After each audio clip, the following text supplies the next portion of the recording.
Recording, they can't hear it. Go ahead. Okay, screen is finishing that USB update. In just a moment, it is going to go ahead and power cycle itself. Now, just as a reminder, I already have shown you that I have the computer connected via the USB to serial adapter with an RS-232 null modem cable. It must be the null modem cable because that one is the only one that crosses the signal over. You do not want to accidentally get a straight through. It will not work. So now we have a blank screen for the Samsung screen. That is not going to change until the end of the update. So everything else is going to be straight from your PC. We're going to go ahead and open our PowerShell. And since we've already completed the section of setting up the laptop, all we have to do is point it in the right direction with the direction that they have, which is called set-location.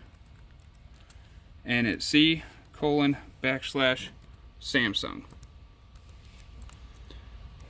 That takes us to the Samsung directory.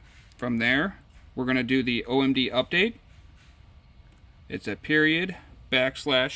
/OMD update. None of this is case sensitive. .ps1. Enter. It is detected by the script running, and it's asking me which COM port I want to use since I have multiple. If you only have one COM port in use, it will actually tell you which COM port you are. We are COM7, which we identified in Device Manager. And it has now successfully set up the COM7 as requested. I just press enter to continue. At this point, it's going to start giving me these wavy lines, and it has asked me to go ahead and reboot the unit using the AC power switch. That was the power switch I showed you earlier by the power cord. So I'm going to click the screen off. You would see the backlight go away. Got it. And screen back on.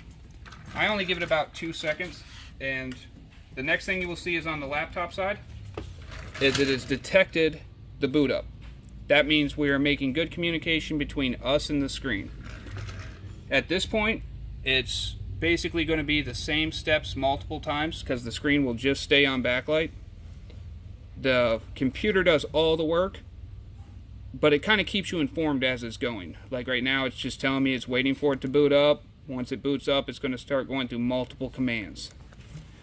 These commands are going to continue until, again, it'll ask you to press enter and reboot the screen. It will run more of the script, and then at the very end, press enter and reboot the screen again. Since this takes about 2 minutes, we're going to go ahead and pause the video here, and I'll recontinue it once we get towards the end of the script running.